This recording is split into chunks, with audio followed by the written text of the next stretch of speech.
The other day, the United States Air Force collaborated with the British Royal Air Force in bombing the city of Dresden. It is being reported that there were between 22 and 25,000 people killed in the bombings.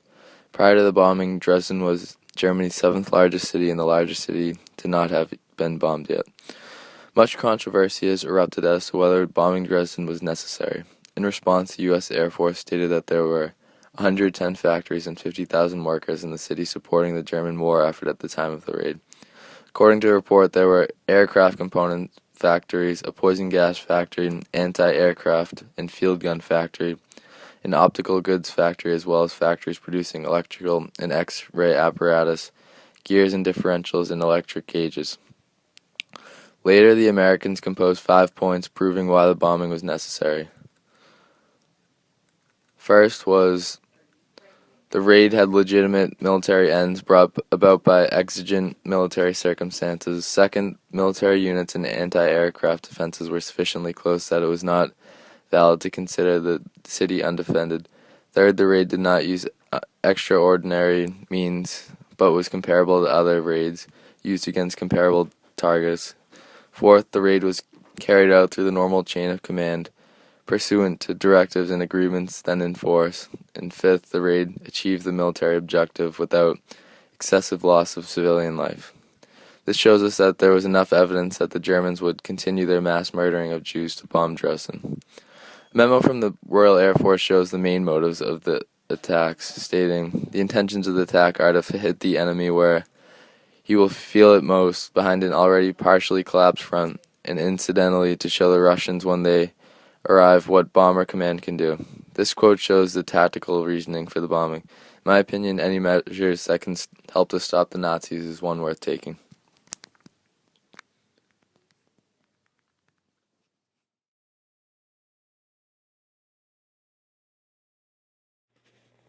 The Battle of Iwo Jima was from February 19th and lasted until March 26, 1945.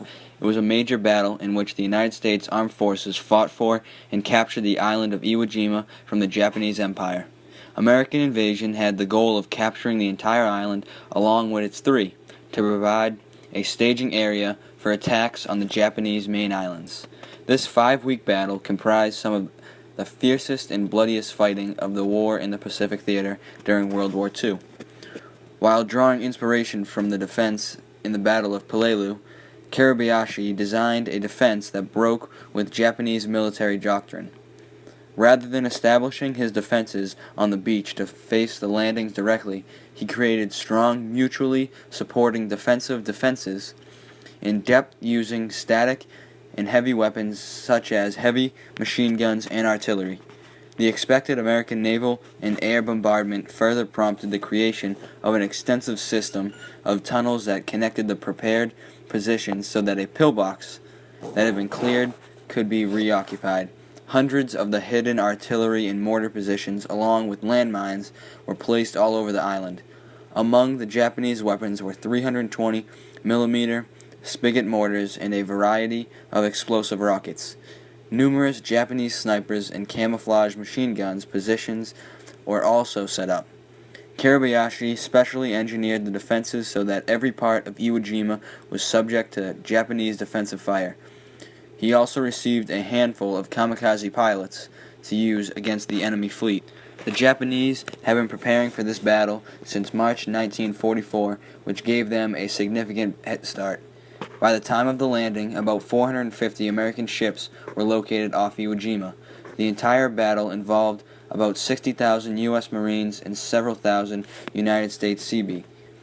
At 8:59, 1 minute ahead of schedule, the first of an eventual 30,000 Marines of 3rd Marine Division, the 4th Marine Division, and the new 5th Marine Division, making up the V Amphibious Corps, landed on the beach.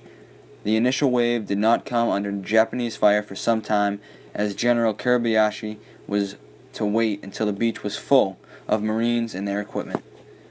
Colonel Chandler Johnson called for a platoon of Marines to climb Surabaki and capture the summit. With them, he sent a small American flag to fly if they reached the summit. Using a length of pipe they found among the wreckage atop the mountain, hoisted the United States flag attached to the pipe over Mount Surabaki, the first foreign flag to fly on Japanese soil.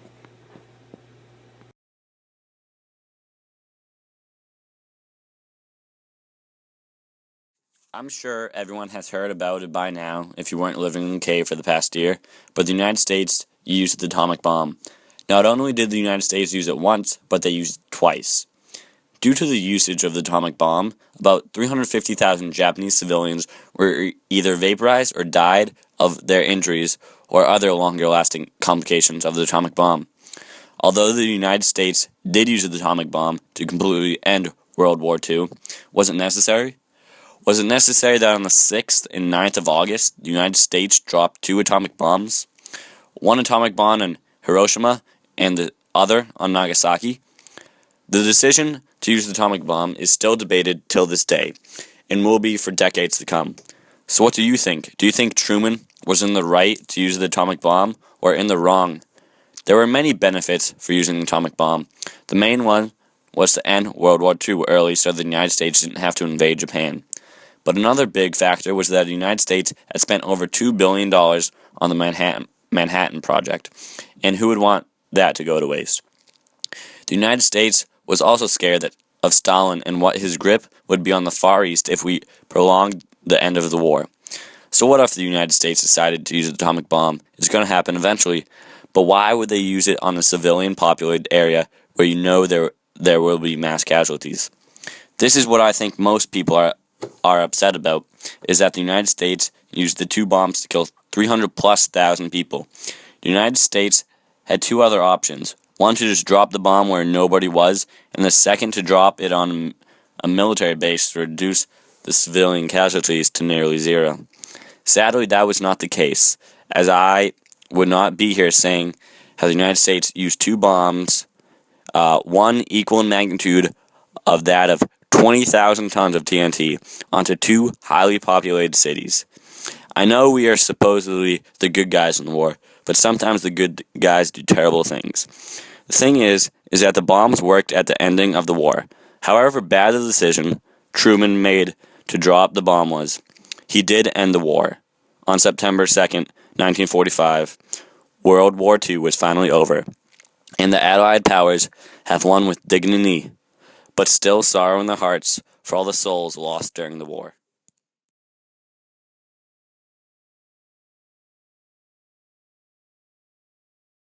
In Japan. The Japanese defeat in World War II was a combination of many factors. Potentially the greatest factor was that none of Japan's plans during the war ended in a victory for Japan. In other words, the Japanese went to war with the United States to regain their honor, and the plan was to outlast the Americans, not defeat or destroy them. The attack on Pearl Harbor was intended to give Japan 1 to 2 years of offensive capabilities in the Pacific.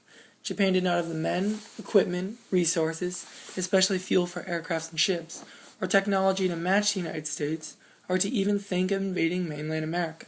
For example, Japan invaded and captured the Philippines with far less forces, about 57,000 men, than that force of the United States and Philippines currently there, about 85,000 men.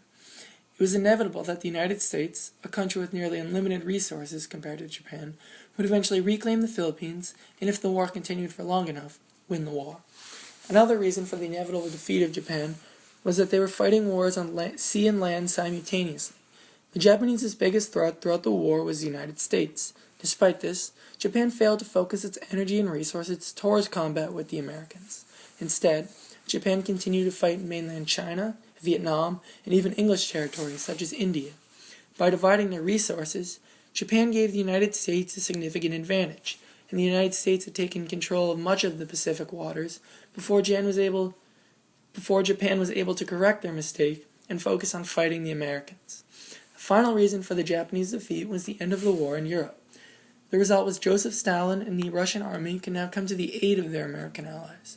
The Russian army made quick work in taking control of Japanese territories, conquering Inner Mongolia, northern Korea, and territories that have remained under Russian control to this day, southern Sakhalin and the Kuril Islands.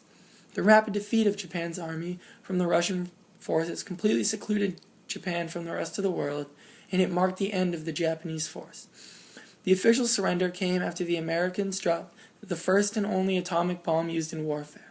At approximately 8:15 a.m. on August 6, 1945, a U.S. bomber dropped an atomic bomb on the Japanese city of Hiroshima, instantly killing about 80,000 people. 3 days later, a second bomb was dropped on Nagasaki, causing the deaths of 40,000 more. The dropping of the bombs, which occurred by executive order of U.S. President Harry Truman, remains the only nuclear attack in history. In the months following the attack, roughly 100,000 more people died slow and painful deaths as a result of radiation poisoning. The Japanese surrender came on August 15, 1945, 6 days after the detonation over Nagasaki. The surrender officially ended World War II. After World War II, the United States led the Allies in the occupation and rehabilitation of the Japanese state. Between 1945 and 1952, the United States occupying forces, led by General Douglas A. MacArthur, enacted widespread military, political, economic, and social reforms. The occupation of Japan was divided into 3 phases: the initial effort to punish and reform Japan, the work to revive the Japanese economy, and the conclusion of a formal peace treaty and alliance between the United States and the new Japanese government.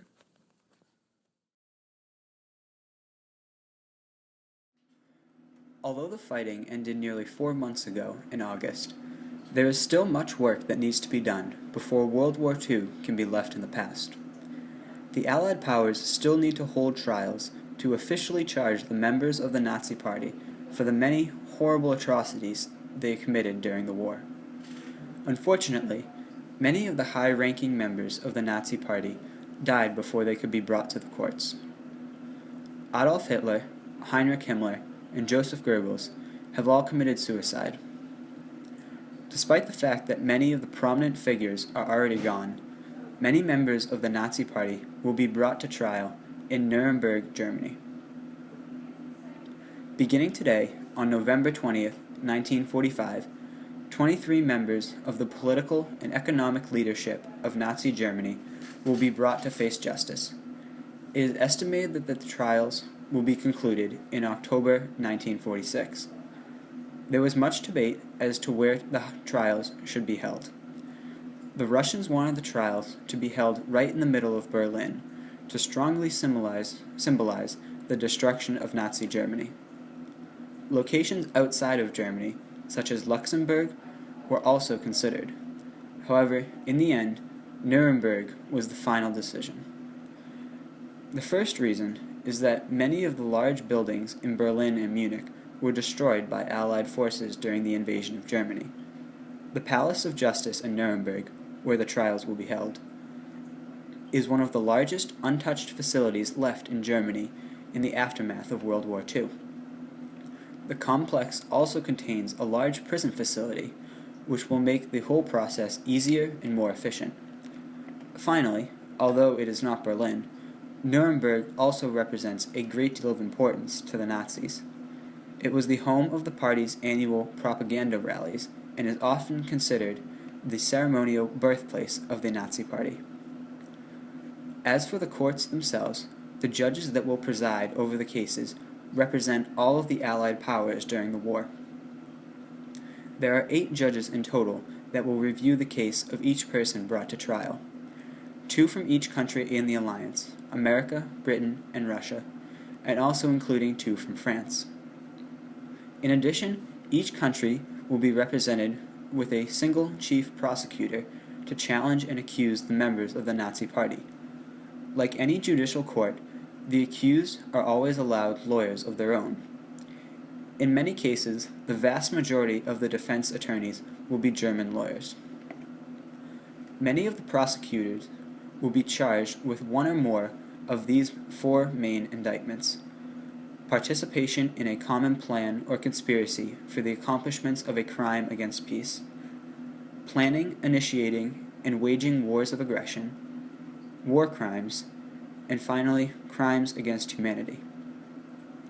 Although many are expected to receive the death penalty or lengthy prison sentences, it is possible that few might be acquitted of their charges.